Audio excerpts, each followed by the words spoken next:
Real quick, I'm going to show you how to remove the flywheel on the Yamaha Timberwolf 250. This exact flywheel puller is going to be used on the Yamaha Tri Moto 200 and 225, as well as the Yamaha Moto 4 200, 225, and 250.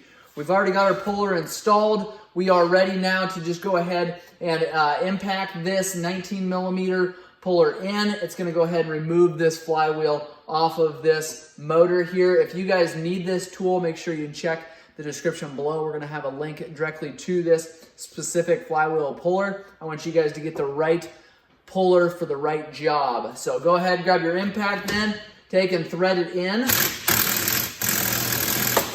And you can see there, it just pulls it right off of there. If you can't get it off using an impact, you may have to go up to a pneumatic impact. The other thing that you can do is just take a hammer there, just do a quick tap on the end of this puller here. A lot of times that'll bounce that flywheel right off of there. You're going directly into the crankshaft, so you want to make sure you don't damage that crankshaft.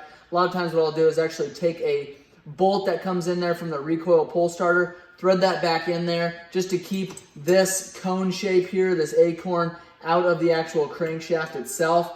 I knew that this one wasn't going to be extremely tight. This motor was very, very clean, and it's been apart before, so I knew this wasn't going to be a tough job. If you guys need this puller, again, find it in the description below. If you guys have any questions or comments, leave those in the comment section below. We've got hundreds of other videos on different Yamaha makes and models, so make sure and check those out. Thanks for watching.